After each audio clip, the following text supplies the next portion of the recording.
has to go into stance like after 1-2-2 and forward 4-2. Feng can be really difficult to deal with that back one, just putting a stop to a lot of Lydia's pressure. Without her, if Lydia wants to stop him, she has to do an anti-mash option, which generally is unsafe. So let's see how TETSU handles this. He said he has a plan. I'd like to see it in action, Bloodhawk. It's a very confident pick. He did what you said yesterday. I'll wait for Nee to pick his character first. Saw the Feng. Nice punch parry right from the start with the blue sparks. Yep. Looking for the full crash down forward 2 there. Could have been punished way harder, but we'll be happy about that. In a nerfed Lydia world, what do you think is the best way of playing this character? I think you can't. I think the number one thing that's changed by this character is don't use red tape. Okay. Down back 3, just stop doing it entirely. I think most of her game is still functional. For example, you see the cat hell sweep there after down 4-2. You just have to commit to it. That first hit, clean hit range is not good at all. You have to commit to it, get the 2 hits. So just situations like that, you have to change a little bit. I think Lydia is still very viable at this point in the game. Yeah, I think just play her different. I think that hop kick is still amazing, and I think one of the most annoying things about her, how even when she whiffs, like, she recovers so fast, and a lot of the moves that whiff punishing her can be very difficult. Yeah. I think with a character like Feng, having access to something like shoulder as a whiff punish. I mean, it sounds nice, but if you miss it by a frame, all of a sudden you're... no one's punishing a shoulder on whiff, that's the problem. First time anyway. Eventually you get there. Nice block. Down forward 1-2. Down forward 2. Nice. Another, once again. Classic Lydia set up there. Almost back forward 4-2. Cat 2 again. Looking red tape. Looking for the anti-mash options. And I mentioned it earlier. You just don't use this move anymore with Lydia. Back to the wall, maybe. That was probably the only time you should use it. And I think Nee was like, damn, this is the time you should use this move. I mean, what does she have the wall splash you now at that range? Forward 4-3+4, I think is the only thing. Forward 4-3+4. Outside of stance, I think it's forward 4-3+4 is the only thing. She lost forward 2-4. She lost Political Storm. Yeah, she lost too much. Yeah. Nice forward 4. Oh, goes for 4-4-2 there. Could have had a forward 4-3 instead for a flip over.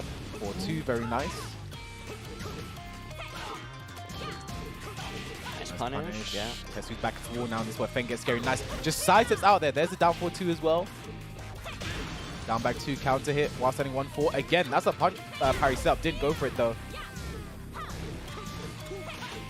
Ooh, that might have been a counter hit. Could have been counter hit. Knees like I want that counter hit now. Oh, TETSU went for the manual low parry there. 15 seconds left. Rage available as well. Spends it. The cat 1. 8 seconds left. Away from the wall. What can we do here? 5 seconds. Nice. TETSU, nice block, but is the wall going to mess him up here? No, oh, I love not. that. I love that from TETSU there. A lesser player there is going to get confused by the wall, not do the best combo, but TETSU was so aware. Very nice work there. TETSU gets around on the board here. The Nee playing this up-close game, trying not to let him get started with anything. Yeah. Nee ducking a lot in TETSU's face. He's only shown the hop kick once. The instant while standing 2. You want to duck? Very nice. Gets a tailspin as well. Can he carry to the next one? No. Yeah. Messed up his dash. Oh, down 4-3 catches TETSU moving. I don't think it's going to put him in rage though, so not the worst situation for TETSU, but hard to make the comeback without that rage mechanic. Punish that. Yeah. No knockdown. Honestly, in that situation, it might not be that bad, but only. It still hurts to see. Yeah. Oh, looking for a classic setup there. Nice, and you cannot do that. I mentioned it earlier that Feng back 1 in those situations. What TETSU can do in that situation, if he is fast enough, is do the heaven enough 2, which is the low which high crutches. However, if Nee is fast enough, I don't think he's going to get there in time. As Chanel is just hopping, he's trying to get rid of Sephi Black. Yeah. Hops down over the crowd. You should just see Chanel tackle Sephi Black into the crowd. It's like, they just start brawling in the stands.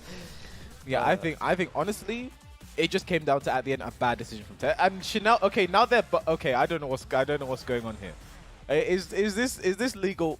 I feel like we need a referee to step in and say something about this. I've definitely done this before. This is not official procedure. I've definitely just decided to walk over and listen in on my opponent's coaching. This is not official procedure. Is he sending Chanel as in like some kind of carrier pigeon to listen to a message? This is definitely not torn. This is not official procedure. But anyway, going back to that, Chanel. I think Chanel agrees with whatever Sephi said. But no, one thing I think is he was doing very well. I think that was winnable. It really just came down to a final bad decision, I think, with the heaven enough after the rage jab. I mentioned it earlier, that back one puts a big stop sign to a lot of that pressure. And I think TETSU might have switched characters because we had a random select stage. I mean, for me, whenever Lydia does the rage drive, personally, as a defender, all I'm doing is sitting there and I'm waiting for her to do the second heaven stand. enough, exactly. And I'm just waiting to jab. And there's also an audio cue with that as well, so I think, but TETSU switching to the Claudio now. This is a character I think in Pakistan they're saying it's quite good to play into Feng. Stuff like 4-for-1+2 is good, good punishment. You know, so I'd like to see if TETSU's aware of that. But again, Lydia didn't work out. I think it was possible. Makes a switch. Let's see. This is the main character now. I mean, if there's a character that you could say can control Fang, it would be Claudio, right? The back threes, the back ones. Good forward 1+2s, like you mentioned. Good approach as well to shut down any back Kempo, you know. So yeah, can play at a range where if Fang's jab manages to whiff, you have the hop kick. Yeah. All right, back three trade there.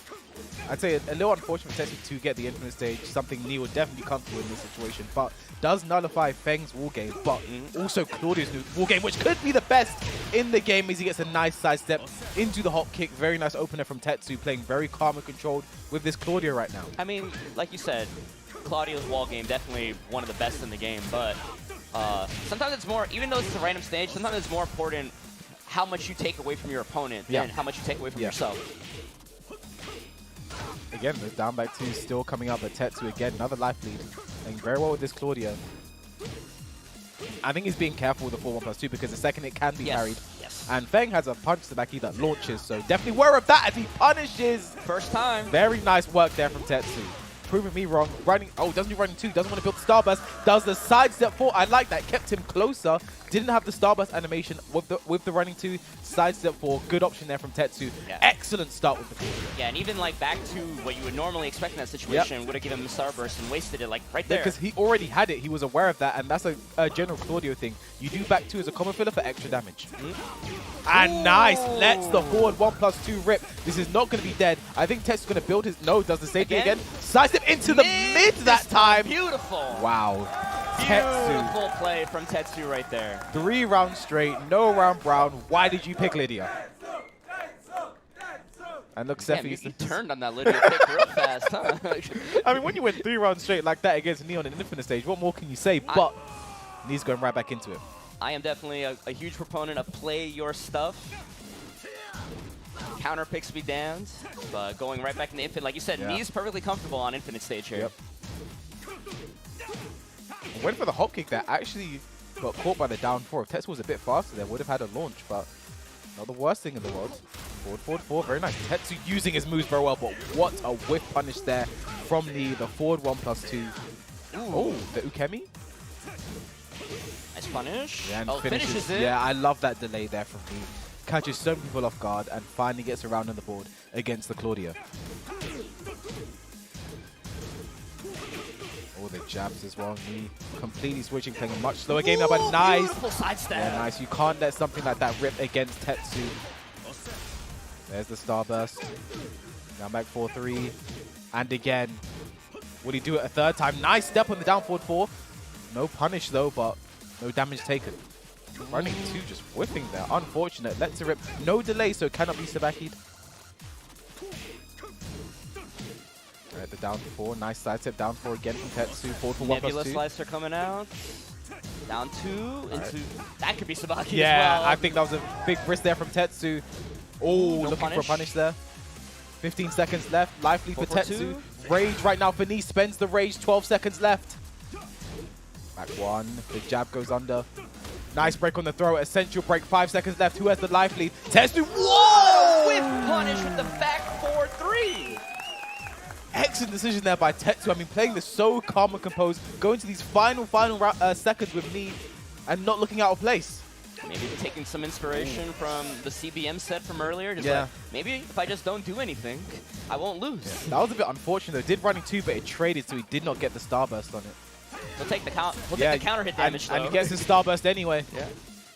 Down 4. Life lead again for TETSU. Don't get too over eager Yeah. though. Whoa, No, Tetsu. never mind. Down Go 3 in. into the wild standing 1-2. Tetsu 1 round away from knocking me out of the tournament. Oh, the hop kick. Tetsu's feeling it right now. Under the jab. Let's get the Starburst on deck. There it is. Down back 3. I mean, this is definitely Tetsu running 2. Superman punch. And I got again. one. And the lows. What was